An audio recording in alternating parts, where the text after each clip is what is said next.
লাশ দাফন করার সুযোগ থাকে না, কারণ অনেক সময় চারদিকে থাকে অথই পানি, অবস্থায় করণীয় কি? আল্লাহ মাফ করুন, এরকম ভয়াবহ পরিস্থিতি আমরা দেখেছি।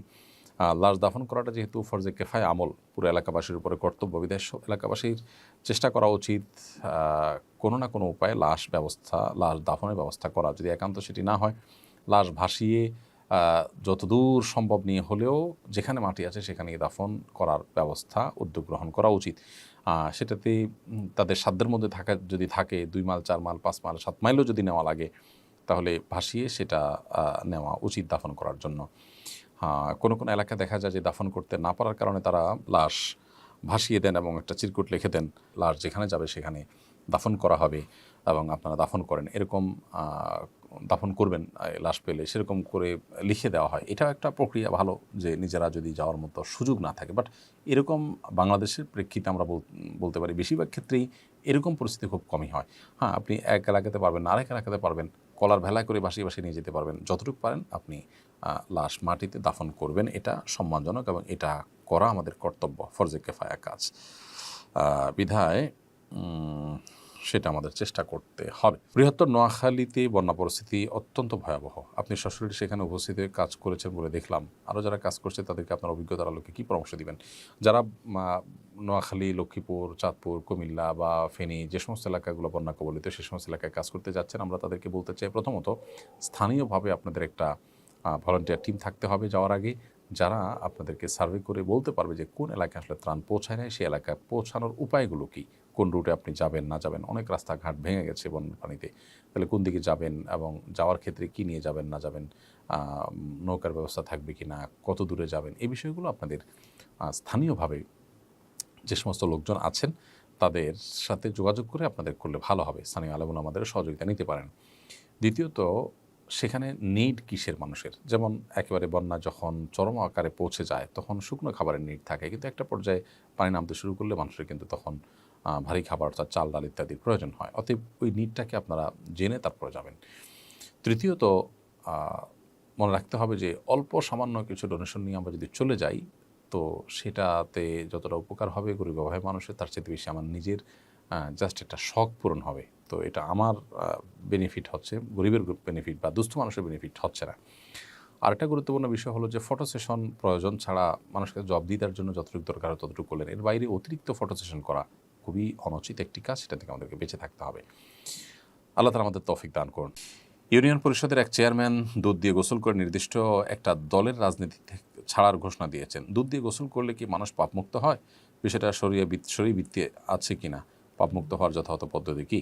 দেখুন, পাপমুক্ত হওয়ার জন্য শরীয়ত তওবা তত্ত্বের কথা বলেছে আমাদেরকে। তওবা তত্ত্ব হলো মানুষ অনুতপ্ত হয়ে, লজ্জিত হয়ে নিজেকে ভৎসনা করে তার অবস্থানকে পরিবর্তন করবেন, আল্লাহ সুবহানাহু ওয়া তাআলার কাছে মাপ চাইবেন। এটাই তওবা তত্ত্ব। ইসলাম মানুষের পাপ থেকে মুক্ত হওয়ার জন্য, পাপ থেকে ফিরে আসার জন্য তওবা তত্ত্বের কথা বলে।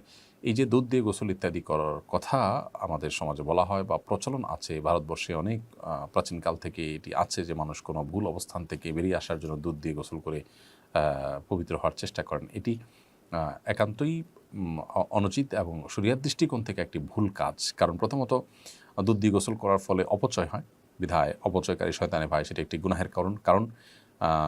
আরেকটি বিষয় হলো যে এখানে যে দুধ দিয়ে গোসল করার মাধ্যমে আসলে পাপমুক্ত হওয়ার কোনো সুযোগ নেই। কোনো মানুষ যদি খাঁটি অন্তরে তওবা না করেন, উপর দিয়ে তিনি দুধ মনও যদি ঢালেন, তিনি আল্লাহর কাছে ক্ষমাপ্রাপ্ত হবেন না।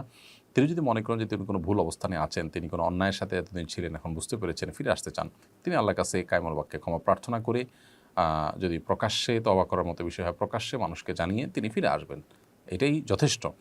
এর বাইরে আবার দুধ ইত্যাদি দিয়ে গোসল করার কোনো প্রয়োজন নেই। এটি একটা কুসংস্কারের জন্য বিশ্বাস থেকে যেমন এসেছে, আবার এটি অপচয় হয় সেজন্য গুনাহেরও কারণ। বিধায় এই সংস্কৃতি থেকে আমাদেরকে বেরিয়ে আসার চেষ্টা করতে হবে।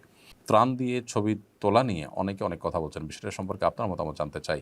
ফটো সেশনের জন্য ছবি তোলার জন্য ছবি তোলা, মানুষকে দেখিয়ে বাহবা নেওয়ার জন্য, জাস্ট লোক দেখানোর জন্য ছবি তোলা, এটা অনুচিত। কিন্তু আপনি যদি সোশ্যাল মিডিয়া থেকে ফান্ড রাইজ করে থাকেন, সেটির জন্য মানুষের কাছে জবাবদিহিতার জায়গা থাকে, তার জন্য আপনি রেকর্ড বা রিপোর্টের জন্য ছবি তোলেন, সেটা নিষিদ্ধ নয়।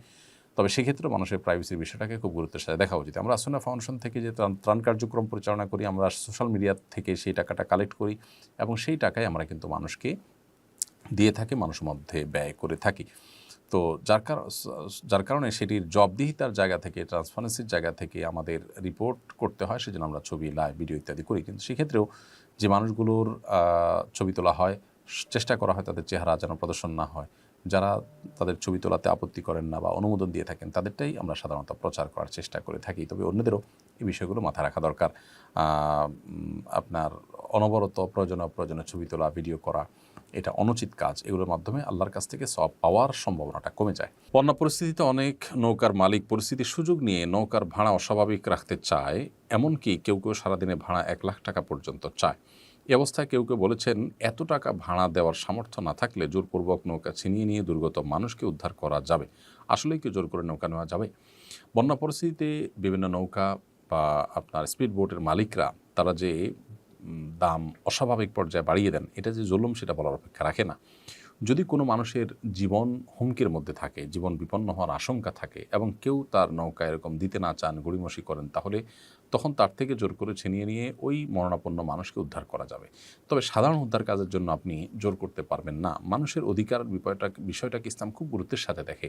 একজন মানুষের সম্পদকে জোরপূর্বক আপনি এটা ভালো কাজে ব্যয় করবেন, এই রাইট আপনাকে দেওয়া হয়নি। ভালো কাজে ব্যয় করার জন্য তার সন্তুষ্টিটা জরুরি। তার সন্তুষ্টি তিনি করলে ভালো, না করলে তিনি আল্লাহর কাছে কখনো কখনো দায়ীও হতে পারেন, কিন্তু আপনি তাকে বাধ্য করতে পারেন না। তবে হ্যাঁ, মানুষের জীবন রক্ষা করা ব্যাপারটা এত গুরুত্বপূর্ণ, শরীয়তের মানুষের জীবনের মূল্য এত বেশি যে জীবন রক্ষার জন্য যদি কেউ তার কাছে থাকা সুযোগ নাও দেয়, তবুও আপনি সেখান থেকে যদি জবরদস্তি, বিশেষ করে কেউ যদি জুলুম করে, এটা আমি অতিরিক্ত টাকা চাই, যে টাকা আপনার কাছে না, এদিকে মানুষটাকে বাঁচাতে হবে, তাহলে আপনি জোর করে তার কাছ থেকে এটি নিয়ে সেই কাজ করতে পারেন।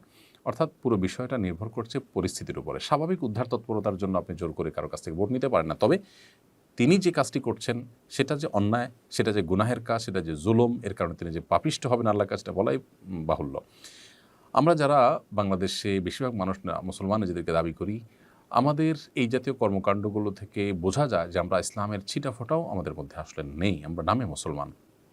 বিপদ আপদে যেখানে মানুষের পাশে আমাদের দাঁড়ানো দরকার, সেখানে আমরা বরং আরও হার্ড হয়ে যাই, শক্ত হয়ে যাই। আসুন্নাহ ফাউন্ডেশনের ত্রাণ কার্যক্রমে একজন অটোরিকশা চালক, তিনি আমাদের যারা স্বেচ্ছাসেবক আসা যাওয়া করেন, তাদের জন্য বিনামূল্যে তিনি পরিবহন এর ব্যবস্থা করেছেন। অর্থাৎ তার গাড়িতে কেউ ত্রাণের কাজে যাবে বললে তাকে নিয়ে যাচ্ছেন, নিয়ে আসছেন, কোনো পয়সা নিচ্ছেন না।